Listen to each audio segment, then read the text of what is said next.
கிறிஸ்துவுக்குள் அன்பான காலைக்கதை நிகழ்ச்சி நேயர்களே, மீண்டும் ஒரு விசை கூட உங்களோடு கூட இயேசுவின் புண்ணிய நாமத்தில் இணைவதில் மிகுந்த மகிழ்ச்சி அடைகிறேன். இந்த நாள் உங்களுக்கு இனிய நாளாக இருக்க இயேசுவின் நாமத்தில் வாழ்த்துதல் கூறுகிறேன்.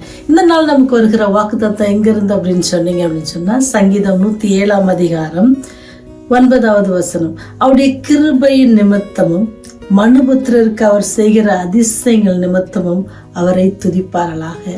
மனுஷர்களுக்கு தேவன் அதிசயங்களை செய்கிறார். எந்த மனுஷர்களுக்கு அப்படின்னு சொன்னா, அவர் தெரிந்து கொள்ளப்பட்ட ஜனங்களுக்கு, அல்லது அவரை தெரிந்து கொண்டு அவர் மேல் விசுவாசமா இருக்கிற பிள்ளைகளுக்கு ஆண்டவர் ஒரு நாளும் அவர்களை கைவிடுவது இல்லை. அப்படி கைவிடாத அநேக காரியங்களை நம்ம வேதாந்தத்தில் பார்க்கலாம். இன்னைக்கும் இன்னொரு விஷயத்தை உங்களோடு கூட பகிர்ந்து கொள்வதில் மிகுந்த மகிழ்ச்சி அடைகின்றேன். இந்த நாளில் நமக்கு அந்த வசனம் எங்க இருக்குது அப்படின்னு சொன்னா, என்னாகமும் 23 அதிகாரம் 22 அதிகாரம் அவங்கள பார்த்தீங்க அப்படின்னு சொன்னா, மோவாப் தேசத்தை குறித்தும் அந்த மோவாப் தேசத்தார் எப்படிப்பட்டவர்கள் இருந்தாங்க, அவங்க ஏன் பயந்தாங்க அப்படின்னு சொல்லி நம்ம பார்ப்போம். பார்த்தீங்கன்னா 23 அதிகாரத்துல அந்த ராஜா மோவாப் தேசத்தின் ராஜா என்ன செய்யறாங்க, பாலாக் என்ன செய்யறாரு அப்படின்னு சொன்னா, ரொம்ப பயப்படுறாரு. அவர் பயப்படுறாரு. ஏன் பயப்படுறாருன்னு சொன்னா, இஸ்ரேல் மக்கள் எகிப்துல இருந்து வந்துட்டு இருக்கிறாங்க. வருகிற வழியில் அநேக ராஜாக்களோட அவங்க என்ன செய்ய வேண்டியிருந்தது, சண்டை போட வேண்டியிருந்துச்சு. அதனால எல்லாவற்றிலும் தேவன் அவங்களோடு கூட இருந்ததுனால அவங்களுக்கு வெற்றி ரொம்ப அதிகமா இருந்துச்சு. இதை கேட்ட மோவாப் ராஜாக்கு என்ன ஆச்சு, பயம் வந்துருச்சு. ஆனா இஸ்ரேல் மக்களுக்கோ அவங்களோட என்னது இல்லை, யுத்தம் பண்ணுவதற்கு ஒரு காரியம் இல்லை, அவங்களும் பண்ணணும்னு நினைக்கவும் இல்லை. ஆனால் அவர் கேள்விப்பட்ட எல்லா காரியத்தின் நிமித்தமாக அவர் ரொம்ப பயந்து என்ன செய்கிறார் அப்படின்னு சொன்னால், பக்கத்தில் இருக்கிற ஆட்கள்லாம் கூப்பிட்டு, மூப்பர்கள்லாம் கூப்பிட்டு என்ன செய்கிறாரு, நம்ம என்ன செய்யலாம், இந்த பிள்ளைகளை எப்படியாச்சும் என்ன செய்யணும், மேற்கொள்ளணும். அங்கே பிழையாம்னு ஒருத்தர் இருக்கிறாரு. அவர் என்ன செய்கிறார், அவர் யாரை சபிக்கிறாங்களோ என்ன செய்வாங்களாம், அவங்க சபிக்கப்படுவாங்க. யார் ஆசீர்வதிக்கிறாரோ அவங்க ஆசீர்வதிக்கப்படுவாங்க. ஏன்னா அப்பேற்பட்ட ஒரு மனுஷன் அங்கே இருக்கிறாரு, அவரை நம்ம அழைப்போம் அப்படின்னு சொல்லி என்ன செய்யறாருன்னு சொன்னா, தன்னுடைய தேசத்துல உள்ள ஆட்களை அனுப்பி என்ன செய்யறாரு, அவரை அழைக்கிறாரு. ஆனா ஆண்டவர் என்ன செய்யல, அவருக்கு உத்தரவு கொடுக்கல, நீங்க போக வேண்டாம் அப்படின்னு தான் அவருக்கு உத்தரவு வந்துச்சு. ஏன்னு சொன்னா, ஆண்டவர் இஸ்ரவேலரை ஆசீர்வதிப்பதே அவருக்கு பிரியம். உங்களையும் என்னையும் ஆசீர்வதிப்பதே அவருக்கு பிரியம். ஒரு நாள் நம்ம சபிக்கிறதுக்கு என்ன செய்ய மாட்டாரு, விட மாட்டாங்க. அது மாதிரிதான் இஸ்ரவேல் இந்த ராஜா மோவாப் ராஜா என்ன செய்யறாரு, அவங்களை எப்படியாவது சபிக்கணும்னு கூட்டுவாங்கன்னு சொல்லி அடுத்தது என்ன செய்யறாரு, பரிசு பொருட்கள்லாம் அனுப்பி பாக்குறாங்க. அதனால பிழையாம் வரல. ஒரு காலகட்டத்துல பிழையாமுக்கு என்ன ஆயிடுச்சு, ஆசை வந்துருச்சு. எது மேல, அந்த ராஜா கொடுக்குற பரிசு பொருட்கள் மேல எப்படியாச்சுட்டு ஆண்டவர்கிட்ட இவர் கேட்கிறாரு, நான் போட்டுமான்னு. ஒரு தடவை ஆண்டவர் சொல்லிட்டாரு, என்னது, கண்டிப்பா அதுல மாற்றம் கிடையாது. அவர் மனுஷர் அல்ல, அவர் மனம் மாறுவதற்கு என்ன இல்லை, மனுஷன் அல்ல. ஆண்டவர் என்ன செய்யறாருன்னா, நீ போ, ஆனாலும் என்ன செய்ய முடியாது, உன்னால வாயிலிருந்து சபிக்க முடியாது. நீ சபிக்க தொடங்கினா கூட என்னது, அது ஆசீர்வாதம். அந்த ராஜா ரொம்ப பிரயாசப்படுறாரு. ஒரு காலகட்டத்தில் என்ன ஆயிடுச்சுன்னா, போகிறாரு. போற வழியில நடக்கிற காரியங்கள் இன்னொரு நாள் நான் பகிர்ந்து கொள்ள ஆசைப்படுறேன். ஆனால் என்ன அதுல முக்கியமா நான் உங்களோடு பகிர்ந்து கொள்ளணும் அப்படின்னு சொன்னா, ஆண்டவர் என்ன செய்வார், நமக்காக அதிசயங்களை செய்வார். நினைச்சு பாருங்க, ஒரு மனுஷன் வெகுமதிகளை தர பெரிய ஒரு ராஜா அழைத்து பலியிடுவார். 7 பலிபிடங்களை கட்டி 7 காளைகளை வைத்து எல்லாம் பலியிட்டு அவர் சொல்லுவாரு, நீ இஸ்ரவேலை சபிக்கணும் அப்படின்னு சொல்லி. ஆனா பிள்ளையும் வாயிலிருந்து வருகிற வார்த்தை எப்படிதான் அவர் ஆண்டவர் கொடுக்கிற வார்த்தை ஆசீர்வாதமாக. அவர் ராஜா சொல்வாரு, நான் என்ன, நான் சொல்றதை விட்டுட்டு நீ வேற செய்யறியே அப்படின்ட்டு சொல்லுவார். நான் அவங்கள சபிக்க சொல்றேன், ஆனா நீ எல்லா டைம் என்ன செய்யற, ஆசீர்வதிக்கிற அப்படின்ட்டு சொல்லுவார்.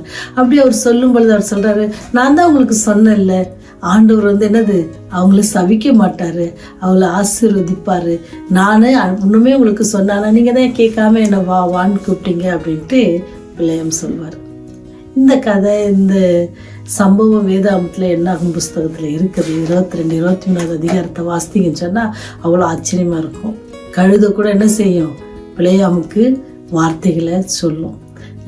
ஏன்னு சொன்னா, தேவனுடைய பிள்ளைகளை சபிப்பதற்கோ அல்ல தேவனுடைய பிள்ளைகளுக்கு விரோதமாக காரியங்களை செய்வதற்கு அவர் என்ன செய்வதில்லை, விடுறதில்லை.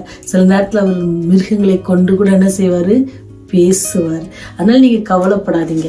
உங்க வாழ்க்கையில எந்த காரியங்களாவது யாராவது கஷ்டத்தை கொடுக்குறாங்களா, யாராவது உங்களை சபிக்கணும் சபித்து கொண்டிருக்கிறாங்களா, யாராவது உங்களுக்கு விரோதமான காரியங்களை செஞ்சு கொண்டிருக்காங்களா, நீங்க கவலைப்பட வேண்டாம். ஏன்னு சொன்னா, மிருகத்தை கொண்டு கூட என்ன செய்வார், அந்த மக்களை மாற்ற வல்லவராக இருக்கிறார். ஏன்னு சொன்னால் ஆண்டவர் உங்களை என்னையும் ஆசீர்வதிப்பதே அவருக்கு பிரியம்.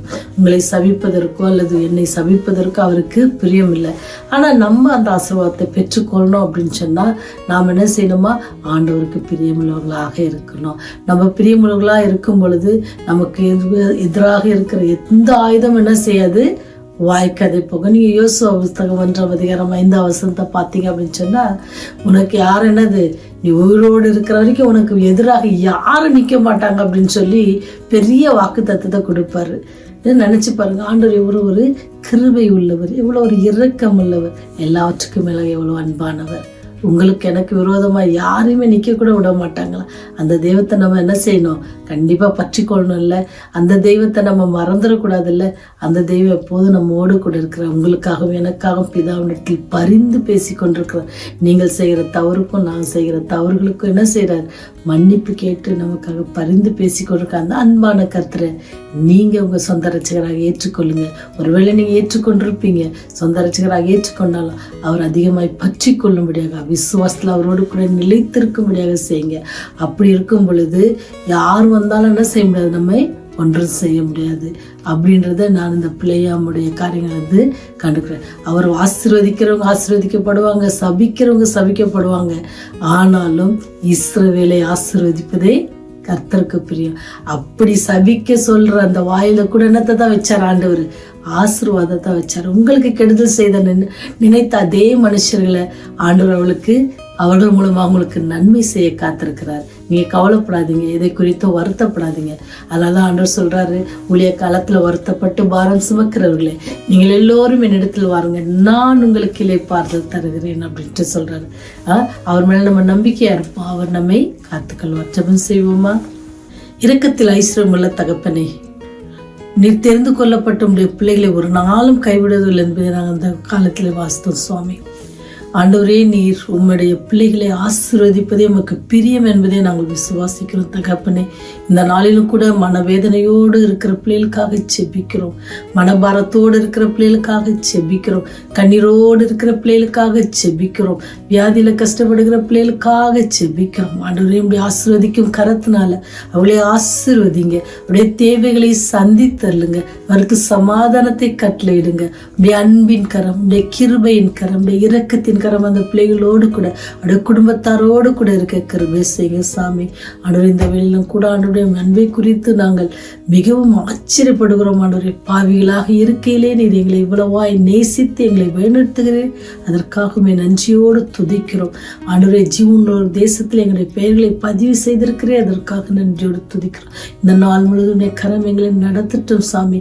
அன்று பிள்ளையாமோடு கூட இருந்து உடைய பிள்ளைகளை ஆசீர்வதித்தது போல இந்த நாளில் எங்களை ஆசீர்வதிக்க வேண்டுமா இயேசுவின் வழியாய் ஜெபிக்கிறோம் ஜீவனுள்ள நல்ல தகப்பனே. ஆமென், ஆமென்.